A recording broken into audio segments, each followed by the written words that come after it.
Wait, what the? Today we're talking about one of our websites, cookforfolks.com.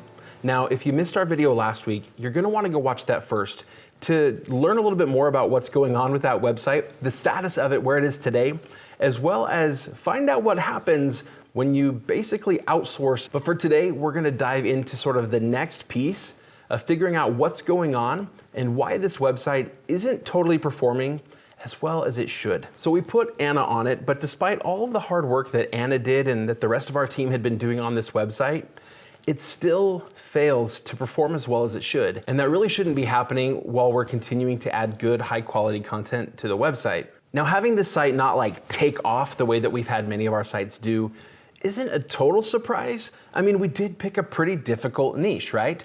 Cooking and food is pretty saturated. However, we found a unique angle that wasn't so saturated.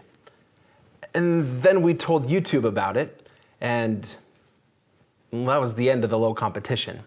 In fact, as I look back at a lot of the articles we wrote that had basically no direct competition when we wrote them, now there's direct competition. Search query after search query after search query, that's what we're seeing. Articles that are directly on point, some of which outrank ours, and some that don't. But what that does is it gives users an option of which article to click on when multiple articles seem to be answering the question. And Google just has to decide which one they think is going to be more authoritative.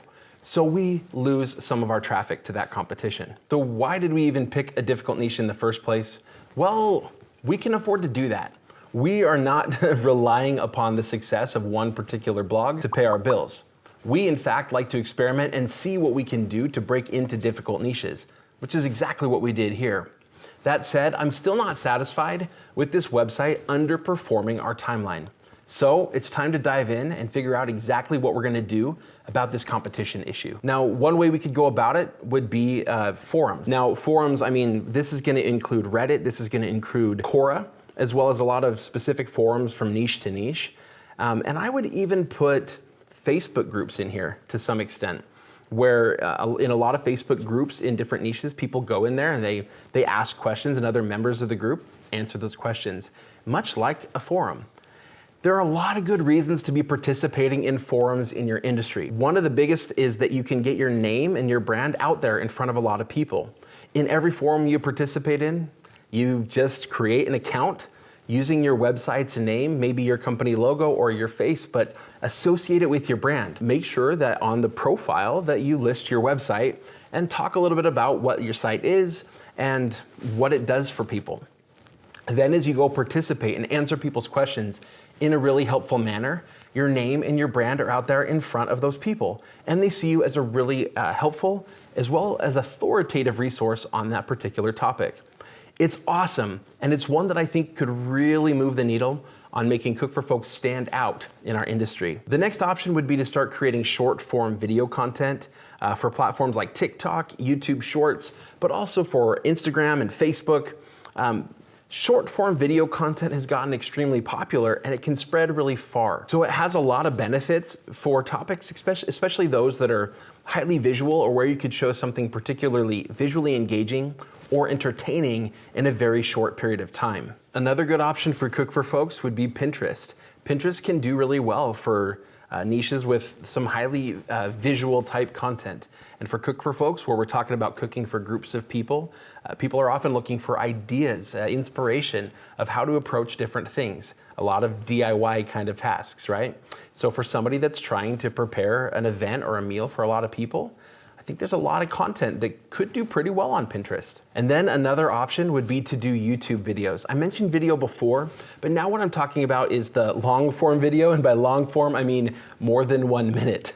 And this is the kind of content where you could show tutorials, you could do things that are kind of engaging from kind of an entertainment or a connection standpoint, but especially things that are very much how-to, very tutorial-oriented. And one of the biggest benefits I see here is that when readers or when users see you in a video format, the level of engagement as well as the level of trust and rapport and authoritativeness that they associate with you tends to go up substantially versus what they just see in a written blog. So with all of these great options available to us, How do we decide? Well, we had to look at some of the cons for every single one of these, and they all have cons that are gonna be different depending on your niche as well as your situation. So for us, for Cook for Folks, we looked at forums. And one of the biggest cons is that most forums aren't gonna let you link directly to the content right there in the forum, right? So if you have a helpful piece of content, you can't just put a link there. Oftentimes, you're gonna get kicked out by the moderators or they're just gonna delete your comment. And so we have to take a more roundabout approach. We have to just be really helpful and then associate our brand as much as possible with our user profile. And so the con there is that it just takes up quite a bit of time, helping a lot of people and building that brand recognition before people really start to take notice and click over to your website. When it came to short form video content, we opted not to do it for Cook for Folks because those kinds of videos have to be extremely engaging. People need to watch the whole thing for them to really spread. And so you need to be able to create fairly entertaining content, which I felt is a little bit more of a stretch for the Cook for Folks kind of brand, as well as just the topic itself. And so it's something that could work extremely well for a lot of niches, but it's just something that we're not gonna figure out right now, but maybe we could figure out how to implement at some point in the future. Now, Pinterest. Pinterest is one of those platforms that used to be a goldmine for bloggers, and today some bloggers still swear by it and they get a lot of traffic from Pinterest. But what I'm finding, and the reason why I'm not going to Pinterest with Cook for Folks, is that Pinterest is trying harder and harder and harder to keep people on the platform. So kind of like forums and stuff, we would need to create really helpful pins. We would need to create those kind of pins that are gonna give people the inspiration they need or kind of help them, maybe some infographics to help them plan out an event or whatever that might be. But then if we end up creating a pin that does a good job of getting people to click and go to our blog, Pinterest will want to bury that pin because it doesn't keep people on the platform. So you need to have a really good Pinterest strategy and you have to be constantly engaging with it. And that's not something that I'm willing or ready to commit to on this website right now. So what about long form YouTube videos? Now for us here on Cook for Folks, this is really one of the easiest ones for us to do. We create a lot of video content already, and so we kind of have a system in place for how to do that. Also, long form video content can work in really any niche. You can create more informational style videos and they can still do really well. In fact, they can do well spreading on YouTube, but they can also do extremely well in both YouTube search and in Google search. I'd say no matter what your situation is, one of the best things you can do is start participating in your industry and figure out where the biggest part of your audience is. If you're in an industry where everybody's on Pinterest, that might be the approach that you need to take. If everybody's out there in different forums or on Reddit, that's where you probably should spend your time. And if a lot of people are watching videos, or if there's a lot of how-to or kind of tutorial style content for people doing things themselves, YouTube is gonna be an excellent platform to create that sort of content to supplement your blog posts. And in our case, that's the decision we've decided to make, is to move forward with creating videos for Cook for Folks. What we're not doing is creating YouTube videos that essentially copy our blog content in a different format.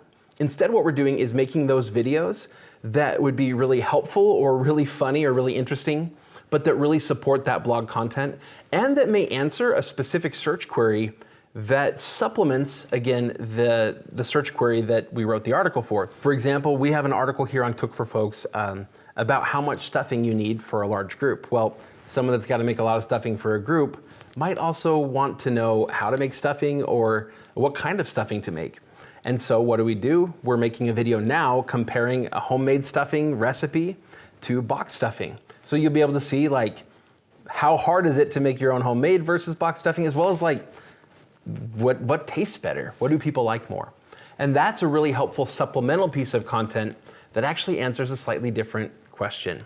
And so that's a great way to rank for more stuff, as well as to have great content that supplements one another rather than just trying to duplicate the same information. So the question I'm getting today is, do we have to do video if we want to grow a blog?